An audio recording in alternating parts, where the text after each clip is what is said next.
মা মনসা সেবাশ্রমে 651 টাকা আমি পুজো পাঠিয়েছিলাম, সেই টাকাটা আমার ফালতু হয়ে গেল, কোনো কাজে লাগলো না। সত্যি করে মা মনসা সেবাশ্রমে আমি যে টাকা দিলাম টাকাটা জলে চলে গেল, এটা আমার কথা নয়, এরকম একজন কমেন্ট করেছে। তো আপনার সেই কমেন্টটা দেখুন, আমি আপনাদেরকে দেখাচ্ছি। আর আজকে আমি বলবো যে মা মনসা সেবাশ্রমে যে সকল ভক্তরা পুজো পাঠায় তাদের টাকাটা কি সত্যি ফালতু চলে যায়, কি মায়ের চরণে পুজো হয়, বা মায়ের কি বাকি কেউ লাভ করতে পারে, সমস্ত কিছু আজকে ভিডিওতে বলবো। আপনারা যদি মা মনসা সেবাশ্রমকে ভালোবেসে থাকেন, মা মনসা দেবীকে ভালোবেসে থাকেন, তাহলে আজকে ভিডিওটা প্রথম থেকে লাস্ট অবধি দেখুন। তো এই দিদি ভাই জীবনে অনেক কিছু সমস্যা ছিল, সেই সমস্যার জন্য মা মনসা সেবাশ্রমে যোগাযোগ করেছিল। মা মনসা সেবাশ্রম থেকে এই দিদি ভাইকে বলেছিল যে আতর নিতে, ধূপ নিতে, মানে মায়ের যেগুলো নিয়ম আছে সেই নিয়মগুলো নিতে বলেছিল। তারপর দিদি ভাইকে বলা হয়েছিল এই জন্য 651 টাকা পুজো পাঠাতে হবে, যেটা নিয়ম আছে সেটা তো মানতেই হবে। তো সেই দিদি ভাই 651 টাকা পুজো পাঠিয়েছিল, তারপর তার বাড়িতে কোনো কিছুই নাকি আসেনি। এই দিদি ভাই এটাই কমেন্ট করছে। তারপর দিদি ভাই কি বলছে, যে এটা ফালতু হয়ে গেল আমার টাকা। তো এই দিদি ভাই অনেকটা রেগে গেছে, তারপর বলছে টাকাটা আমার ফালতু হয়ে গেল, জলে চলে গেল। তো দিদি ভাই আপনাকে একটা কথা বলি, আপনি যদি মায়ের চরণে পুজো দিয়েছেন তাহলে মনের মধ্যে বিশ্বাস আর ভক্তি নিয়ে দেবেন। কখনো ভাববেন না যে মায়ের চরণে পুজো দিয়ে টাকাটা আমার ফালতু হয়ে গেল। আপনি টাকা পাঠিয়েছেন মানে মায়ের চরণে পুজো হয়েছে, মা কিন্তু সমস্তটা দেখতে পাচ্ছে। এবার আপনার বাড়িতে আতরটা আসেনি, তার কারণটা আমি আপনাদেরকে বলি।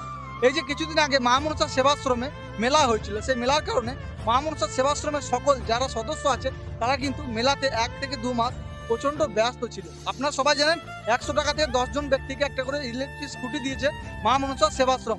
সেই কাজের জন্য অনেকটা ব্যস্ত ছিল। যে সকল ভক্তরা পুজো পাঠিয়েছিল তাদের বাড়িতে সময় মতো জিনিসগুলো পৌঁছে। আমি সম্রাট, আমি আপনাদের কাছে ক্ষমা চেয়ে নিচ্ছি মা মনসা সেবাশ্রমের পক্ষ থেকে, কারণ মা মনসা সেবাশ্রমের 2 মাস ধরে যে মেলাটা হয়েছিল সেই জন্য আপনাদের বাড়িতে হয়তো প্রসাদগুলো যেতে একটু দেরি হচ্ছে। আপনারা কেউ চিন্তা করবেন না, আপনারা যারা মায়ের কাছে পুজো পাঠিয়েছেন মায়ের উপর বিশ্বাস আর ভক্তি রাখবেন, আপনাদের বাড়িতেও কিন্তু মায়ের মন্দির থেকে প্রসাদ পাঠানো হবে। আর এই দিদি ভাইকে আপনাকে বলছি, আপনি যে মন্তব্যটা করেছেন ফালতু হয়ে গেল 651 টাকা। আচ্ছা, আপনি যদি মনের মধ্যে এটাই ভেবেছিলেন যে মায়ের মন্দির থেকে যদি আতরটা আমার বাড়িতে না আসে তাহলে সেই টাকাটা ফালতু হয়ে যাবে, তাহলে আপনি কেন পুজো পাঠিয়েছিলেন?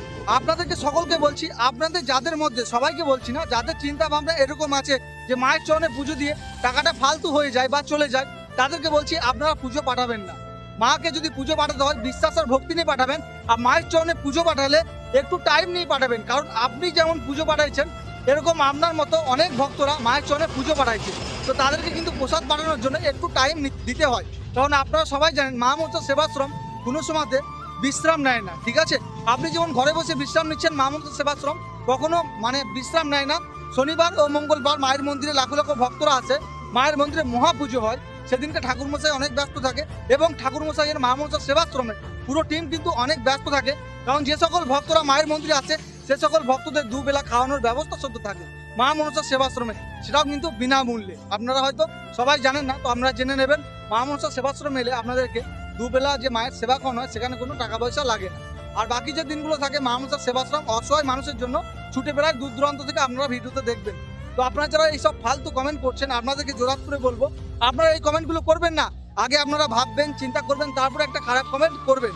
আর যে দিদি ভাই এই কমেন্টটা করছেন যে মা মনসা সেবাশ্রমে টাকাটা আমার চলে গেল, আপনাকে বলছি 9064846299 এই নাম্বারে হোয়াটসঅ্যাপ আছে, আপনি স্ক্যানারটা পাঠিয়ে দিন, আপনাকে 651 টাকা মা মনসা সেবাশ্রম থেকে পাঠিয়ে দেওয়া হবে। আর দিদি ভাই আপনাকে বলছি আপনি কিছু খারাপ মাইন্ড নেবেন না, কারণ আপনি যে কমেন্টটা করেছেন, এই যে ফালতু কথাটা বলেছেন, এটা স্বয়ং আমার মা মনসা দেবীর বুকে লেগেছে, আমার বুকে লেগেছে।